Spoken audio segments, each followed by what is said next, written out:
Hi, welcome to Coffee Conversations and Keepin' It Real. I am Trina George with my co-host, Philip Marcel. Hello, how are you? I am wonderful. How are you? Very good. We have coffee. That's right, yes. It's we're all helping. good. Yeah, coffee, and we had a lot of snacks on the table tonight. A bountiful supply because our guest here asked for some snacks. She just came from the gym working out, and she said, I need some cookies. And Trina then people started came getting... through. Trina came through. I took one for the team with today. some pink wafers, some You're barbecue welcome. chips, some cookies. Then people started bringing cupcakes and those little, the bougie snacks. What are the bougie snacks called again? Wafers? No. I don't even know. Sakib brought them in, so shout out to Sakib. I don't know what they're called, but they're delicious. Yes. So, who do we have on today for this show, We Trina? have Denise Devonish. Did I say that right? Mm-hmm. Okay. All right. With DMD Health and Safety Training Services.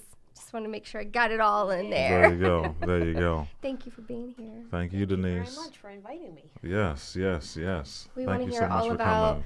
your business. We want to hear the good, bad, and the ugly. We want to hear about what you do, why you do it.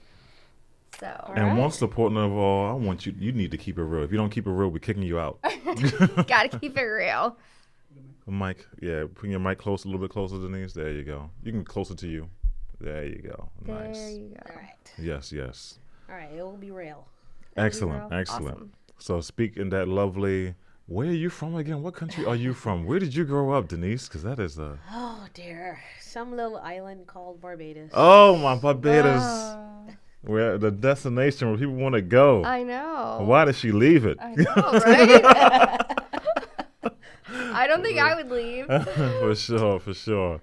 So cool, Denise. So health and training, safety, and stuff like that is what you help people and businesses to do, be more safe. Yep. Public health type stuff. You've been in that realm for a number of years. Kind of give us your background. Tell us how you got started as far as on your path before we get into the actual business and why you started it. So left Barbados at 19, came to the U.S. for college, did behavior analysis undergraduate, master's in special education, and I got my first job working at Takachali, which is a developmentally disabled institution Here in Gainesville, yes. And when I started there, and I'd always worked with disabled adults throughout college. That was always my job that I did in college. I enjoyed it. Working there, I worked my way up to an administrator, and I was also a trainer, staff trainer. Well, I love teaching. I love coaching. I look at teaching as coaching. And when I was in Barbados, I was coaching a little bit of like field hockey. And because that's what you did, right? Yes. Well, field hockey and soccer, right? Soccer here in the U.S. because there was no field hockey in Gainesville, but I played table tennis in Barbados too. That was like my other sport. But is it football in Barbados? yes, it is They call football. it football, yes, It's not soccer. That's right. Yes. Yes. But when you're in Rome, you talk like the Romans. That's right, yeah. So I play soccer when I'm in the U.S. So during the training there, I was teaching CPR and other trainings to staff. I also did, while I was there, I was coordinated and drew up training programs for all the supervisors. So I developed the programs and taught every supervisor at Takachali. Yeah. Really enjoyed like I said, I love teaching. So I got to a point though while I was working at Takachali that it's kind of the higher up you get in state jobs or a lot of different jobs, the more bureaucracy you have to deal with. Oh, yes. I was thinking of bureaucracy just right when you said it. I'm just crazy, man. And for me, I wanted out. So, yes, I loved my job and I loved the people and I loved the benefits because the benefits were incredible. Right. So I left and I went and I worked for the Agency for Healthcare Administration for ACA. Yes. And I did that for a year, during my Takachali stint too, I also work for protective services, and all of these come into play with my business eventually. So, when I started then teaching CPR kind of on the side. Yeah. And then I was like, I really love this. I love teaching. So when I left Agency for Healthcare Administration, I went and worked with my friends who own Special Friends Care. Right. And while I was there, I taught all the staff and was getting more teaching jobs also. Still teaching, yeah. And that is where my transition into DMD started happening, because as I was getting more teaching jobs, I was like, well, I really want to get more. And Carol Doak, who was a friend of mine from previous, we played soccer together here in Gainesville. I reached out to Carol. I hadn't seen Carol in years. Yeah. And I was like, Carol, I want to join a business group where I can find out not only it wasn't even about growing my business, it was like how to be a businesswoman. Oh, yes. Because I knew how to my trade. run and operate. I knew how to teach. That's right. That's kind of, that's like the thing with entrepreneurs, yeah. But I wanted, so, I knew Carol knew a lot of different business groups, and she told me about BNI, and then I joined. Well, joining BNI, I was still working for Special Friends, and at that point in time, I realized I had to make a decision. So leaving the state was a huge decision because the benefits I lost. Yeah. What year? Around what year was that you left the state? Your state job, the comfy. This is 19, about 2012 ish, or around 2012. Yeah. So that was a big jump. All right. And then, huge. But when I worked for Special Friends, I still had a regular paycheck. So I was still getting paid every 2 weeks. Yeah. I just had to pay for insurance then. And, then when I joined BNI, and I was like, well, if I really want to grow my business, I can't work a 40-hour job and then try to grow my business at night. No. I can't.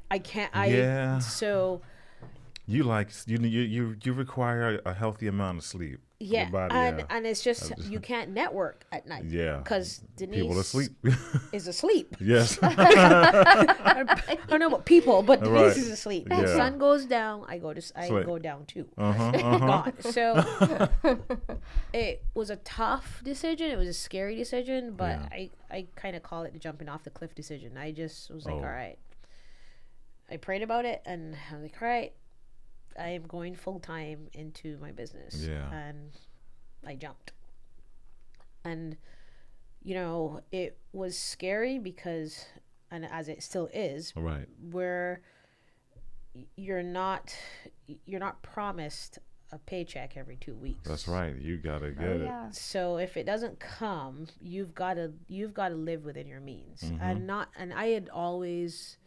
I'd been raised that way in Barbados, like living within your means. So when I left Takachal and I went to work for ACA, it was like a $20,000 pay difference a year. Oh. So I was like, all right, so I just cut these things out. Right. And, I just cut more things out. When I jumped off that cliff and went out full with DMD, I was like, all right, you can do this. You just, you just live it in your means and you do it. So the first year was really hard and really scary. What happened? Well, what didn't? That's kind of more it. It was more like, I'm competing with other companies that are big CPR companies. So it was Express Training and Gator CPR. Yes. But then, so I'm competing with them that have existing buildings. Right. And then I'm also competing with Joe Smo, who's teaching CPR. Who is not a legit business.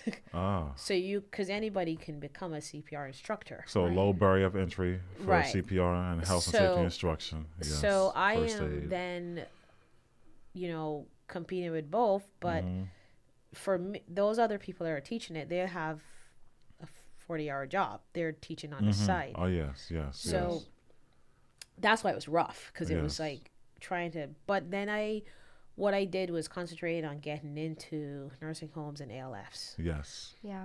Because that would be, I would go to them, and that would be a more regular thing. Like, so for most of them, I go in every 4 to 6 weeks and teach.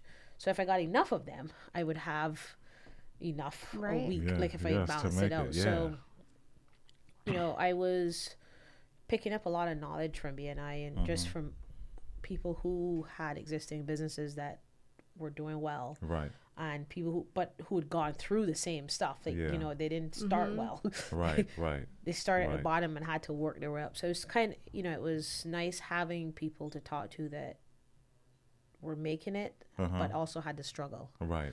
And then, you know, while I was in BNI, being among some of the people that were struggling with me, struggle. I hate to say the word struggle, more like, it's like you're climbing a mountain and the gradient is really steep. Yeah. It is. You're at the bottom of the gradient is like this. It's like, you know, before it starts. So you're like climbing straight, like you're like this. So that was also like, you know, Tom that's coming in later that you're going to do a talk with, is he and I were very similar. He and I used to meet every week. We met every week and kind of talked about stuff and try to brainstorm with each other how to help, kind of stuff. So when I was teaching the CPR, though, I would talk about a lot of other stuff too. So people always like, so Denise, tell me, what do I do with my kid if this happens? And everything, blah, blah, blah, tell them. And I realized, like, wait, I can develop trainings for people, for parents. Different parenting classes for different age groups and different types of stuff. So I went about kind of researching stuff and developed those trainings. And one part of that was because, number one, it was something I love doing, but also it is unique to Gainesville. So it's like, you know, in any profession, you've got to showcase what makes you unique, or what makes your business unique. So that nobody else here does. So doing all the parenting classes, the different types of parenting classes they do. So I developed those classes, still relying on CPR because that is a need for people for work. The parenting classes, the different safety classes, those are a want. So it's kind of now like for a parent to be like, I want to be able to be prepared for a situation, or how to prevent should it arise, how to prevent certain things. So that is a different mindset because they don't have to. For buying or selling, you know, that's the difference in that. So I started doing like in-home things with families, and they can bring their neighbors or whatever, kind of stuff. And now that I have the classes established, what I teach, I am now focusing on getting those classes out there, and with Comprehensive Women's Health, I'm working with them to get the classes there. That's cool. So we're already set up to do them, but now it's just the marketing part of it. That part of it. So that's what I was going to ask you, is like how you you love to do the parenting classes, like that's what you really enjoy, but like how do you highlight it? And I guess that is the question of the years. We're still working on that. It's just figuring out. And you know, a big part I think is also with the age. So anyone over 35, you're not, Facebook and Instagram and social media is not a marketing natural for you, because we didn't grow up in it. That is very true. Grew up marketing for us was word of mouth, pretty much. Just like you talk to you do something that looks good, somebody else recommends you. That's how marketing was for our age group. But that is not marketing anymore. Being able to afford radio, TV, radio, TV, and print. That was it. But it's expensive. Social media is now like taken over, and it reaches so many more people. Right. But it is figuring out how to do it. Because it is a very, very crowded space. And it changes. It does change. So the way you're doing things changes for social media and that kind of marketing. Yeah. So that has been my, I feel like I'm in kindergarten. Yeah. For that. Yeah. But I want to be like going to college. Right. For real. But I'm 5. Yeah. Instead of 18. And I'm not a savant. That's right. Trying to figure this stuff out. So yeah, but it's, it is also fun. Yeah. It's kind of, you reach a point, like I love teaching. But you reach a point when you're in a profession that you're not learning as much anymore, unless you have to do C's and stuff like that, CUs and stuff like that. Other than that, you're not really continuing education. You don't really learn as much as you did when you were, let's say, in school. Yeah, first getting into on it. a job. Right. On a job. So this part is kind of nice because it's like I feel like I'm in school and I don't have a test. Well, I do have a test. My test is if my marketing works. Yes. But it's nice. Will money come in if I do this? More and consistently and proficiently enough. That struggle is real. Like, I struggle with it, and I know other people that struggle with it. You know, just that whole social media, staying on top of it. And it's important, but it's like, it's kind of like, when is it too much? When is it not enough? Like, that's the thing of educating yourself on it. Right. That's the thing. It's like, and personally, it is getting out of my comfort zone. Like, this is out of my comfort zone. Business in the digital age. Oh, I am not an on-camera person. I can teach. Thank you so much for coming. We are so happy. Thank you for this. It was all about the cookies. It's all about the cookies.